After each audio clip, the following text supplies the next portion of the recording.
اور گھٹنے پہلے زمین پہ رکھیں گے، پھر اس کے بعد سجدے کی جگہ پر جو سجدہ کریں گے اس کے ارد گرد اپنے ہاتھوں کو، دونوں ہاتھوں کو رکھ لینا ہے، اور انگلیوں کو کشادہ نہیں کرنا، پھیلانا نہیں ہے، اپنے حال پر رہنے دینا ہے، اور دونوں ہاتھوں کے درمیان اپنے سر کو رکھنا ہے، دونوں ہاتھوں کے بیچ میں، لیکن سر رکھنے سے پہلے ناک اپنی زمین سے لگانی ہے، اور فقط نوک نہیں لگانی بلکہ اس کی جو نرم ہڈی ہے ناک کی یہ لگ جانی چاہیے، اور پھر اس کے بعد ماتھا، پیشانی زمین پہ لگنی چاہیے۔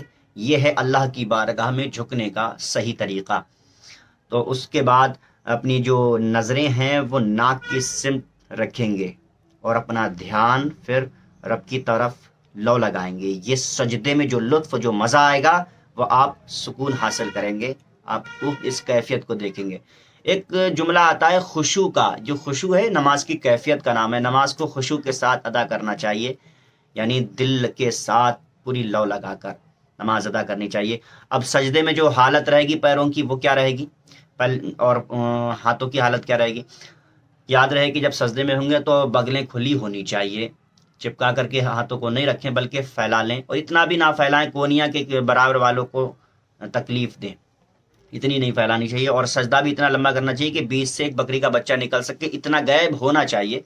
اور پیچھے جو پیروں کی حالت رہے گی وہ یہ رہے گی، دونوں پنجے مڑیں اور اس کے پیٹ، انگلیوں کے پیٹ زمین سے لگ جائیں، ان کا جو سر ہے انگلیوں کا، ان کا رخ کعبۃ اللہ، کعبہ شریف کی جانب ہونا چاہیے۔ دونوں پیروں کی 5 انگلیوں کا مڑ جانا یہ سنت مصطفیٰ صلی اللہ علیہ وسلم ہے، یہ سنت ہے۔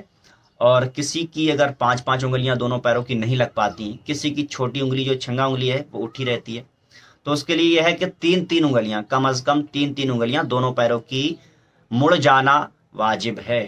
اور واجب جب چھوٹ جائے تو نماز بغیر سجدہ صاحب کی پھر ادا نہیں ہوتی۔ سجدہ صاحب کیا ہے اس پر ویڈیو آپ دیکھ لینا، سجدہ صاحب کی جانکاری آپ کو ہو جائے گی۔ جیسے کہ نماز میں کوئی غلطی ہو جاتی ہے، واجب چھوٹ جاتا ہے تو سجدہ صاحب کیا جاتا ہے، تو کون کون سے واجب ہوتے ہیں جو چھوٹنے پر سجدہ صاحب ہوتا ہے، وہ ایک ڈیٹیل میں ویڈیو آپ کو دینی پڑے گی۔ فی الحال آپ سمجھیے، واجب ہے 3 انگلیوں کا پیٹ زمین پہ لگنا واجب ہے، تو کم از کم 3 انگلیوں کو موڑ کر کے رکھیں، اور پھر جب سجدے سے اٹھیں، جب قاعدے میں بیٹھیں گے تو قاعدے میں بیٹھنے کی حالت یہ رہے گی کہ جو دائنا رائٹ والا قدم ہے اس کو کھڑا کر کے پنجے کو موڑ کر اس کی انگلیاں کعبہ شریف کی طرف ان انگلیوں کا رخ کرنا ہے، ان انگلیوں کا پیڑ زمین پہ لگا دینا ہے۔ وہی حکم ہے اس کے لیے بھی کہ 5 انگلیاں سنت اور 3 انگلیاں واجب، اور ایک انگوٹھے کا لگنا شرط ہے۔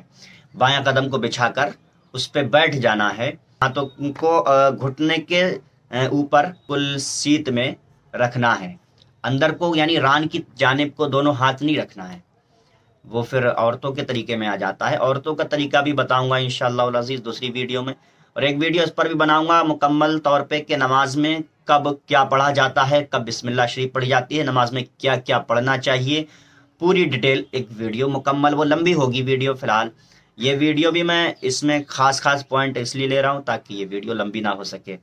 تو یہ قاعدے میں بیٹھنے کی حالت میں نے بتا دی، نظریں جو ہیں وہ جھولی میں گود میں رہنی چاہیے جب قاعدے میں بیٹھیں گے، جب سلام پھیریں گے۔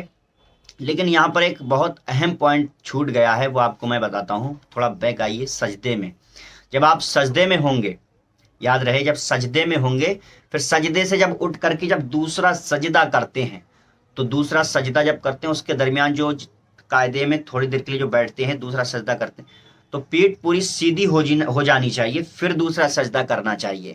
اگر پیٹھ سیدھی نہیں ہوئی تو واجب ترک ہو جائے گا، اور واجب کے چھوٹنے پر نماز نہیں ہوتی ہے۔ اور خاص کر یہ تراویح میں اس کا خاص طور پہ دھیان رکھنا چاہیے۔ ایسا ہوتا ہے کہ امام صاحب نے اللہ اکبر کہہ دیا، دوسرے سجدے میں چلے گئے، اور وہ پہلے سجدے سے اٹھ کر کے دوسرے سجدے میں جانے کی جلدی میں وہ اپنی پیٹھ سیدھی نہیں کر پائے، جن کی وجہ سے ان کا واجب ترک ہو گیا، تو یہ غلط ہے، اس پہ خاص دھیان رکھیں۔ اور اسی طرح ایک پوائنٹ جو رکوع میں ہے وہ بھی یہی ہے کہ جب رکوع سے اٹھ کر کے دونوں ہاتھوں کو جو چھوڑتے ہیں، دونوں ہاتھوں کو لٹکا کر کھڑے ہوتے ہیں، تو پورا سیدھا کھڑے ہو جائیں، بالکل پیٹھ سیدھی ہو جانی چاہیے، پورا کھڑے ہو جانا چاہیے، تب سجدے کی طرف سفر کرنا چاہیے۔ یہ آپ کو میں نے 2 پوائنٹ یہ چھوٹ گئے تھے، بہت اہم پوائنٹ ہیں، یہ واجب میں آتے ہیں، اگر یہ چھوٹ جائیں تو نماز نہیں ہوتی ہے بغیر سجدہ صاحب کے، وہ سجدہ صاحب کرنا ہی بھول گئے تو نماز پھر دہرانا پڑے گی۔ تو تو یہ حالت قاعدے کی میں نے آپ بتائی تھی کہ قاعدے میں جھولی میں نگاہیں ہونی چاہیے. اور پھر اس کے بعد جب سلام پھیریں گے، اس پہ دھیان رہیں، جب سلام پھیریں تو سلام پھیرتے سمے نگاہیں رخسار پر یعنی گال پر ہونی چاہیے اور یا مڈھے پہ ہونا چاہیے. بہتر یہ ہے کہ رخسار پر نظروں کو جمائے رکھیں اور سلام پھیریں. السلام علیکم ورحمۃ اللہ جب کہیں تو تصور یہ کریں کہ ہم فرشتے کو، جو ہمارے کاندھوں پر فرشتے ہوتے ہیں، انہیں سلام کر رہے ہیں.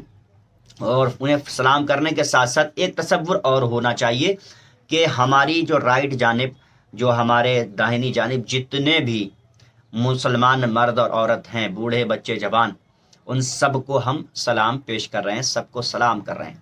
تو اللہ تبارک و تعالی اس نیت کی وجہ سے، جو آپ نے نیت کی کہ میں سب کو سلام کر رہا ہوں، جو سلامتی کی دعا کر رہا ہوں، تو ان سب کے سلام کے جو سلام کرنے کا ثواب ہے وہ آپ کو عطا کیا جائے گا. اور اسی طرح سے دوسری جانب، بائیں جانب جب لیفٹ کی طرف آپ سلام پھیریں گے تب بھی یہی تصور ہونا چاہیے کہ میں فرشتے کو اور اللہ کی مخلوق جو کہ فرشتے، جنات اور مسلمان مرد اور عورت، بوڑھے بچے جوان، سب کو میں سلام کر رہا ہوں. ایسے السلام علیکم ورحمۃ اللہ، تو یہ تصور کے ساتھ آپ سلام پھیریں تو اس میں ثواب کئی گنا بڑھ سکتا ہے. آپ یہاں سے اندازہ کریں، بڑھ سکتا نہیں، بڑھے گا انشاءاللہ العزیز، یہ فرمایا گیا ہے. دیکھیں جب ایک بار سب سلام کرتے ہیں تو 10 نیکیاں ملتی ہیں. آپ سوچیے کتنی اللہ تعالیٰ کی مخلوق ہے، جس میں سے فرشتے بھی ہیں، جنات بھی ہیں، مومن جنات اور مرد عورت مسلمان. تو ان سب کو سلام کرنے کے برابر ثواب عطا کیا جائے گا. یہ میں نے کچھ خاص پوائنٹ آپ کو بتائے ہیں جو ادائیگی کے صحیح طریقے ہیں، نماز کو صحیح ادا کرنے کا طریقہ ہے. اب انشاءاللہ العزیز ایک تفصیلاً ایک ویڈیو بنائی جائے گی آپ کے لیے، اور مرد اور عورت کی نماز میں جو فرق ڈفرینٹ ہے وہ بھی بتایا جائے گا انشاءاللہ العزیز. فی الحال یہ ویڈیو اگر آپ کو صحیح لگی ہو، آپ کو کچھ نالج حاصل ہوئی ہو، تو حوصلہ افزائی کے لیے اگر لائک کر دیں گے تو خوشی ہوگی. اور باقی کچھ سوال اگر آپ کے ذہن میں ہوں تو یہ جو نیچے کمنٹ کا ڈبہ ہے، یہ کمنٹ باکس، یہ خاص کر آپ ہی کے لیے بنایا گیا ہے، اسی لیے تاکہ آپ اپنی کچھ باتیں اس میں پیش کر سکیں، درج کر سکیں. تو آپ اپنے اس کمنٹ باکس میں کچھ رائے یا کچھ سوال ہوں تو اس میں لکھیے. انشاءاللہ العزیز میں ان کو پڑھ کر کے آپ کو جواب دینے کی کوشش کروں گا کہ ہمیں رمضان کا مبارک مہینہ نصیب ہوا ہے، اور اس مبارک مہینے میں آپ مجھ سے کچھ نہ کچھ سیکھتے رہیے. کنٹینیو آپ کے پاس ویڈیو میں دیتا رہوں گا. السلام علیکم، اللہ حافظ.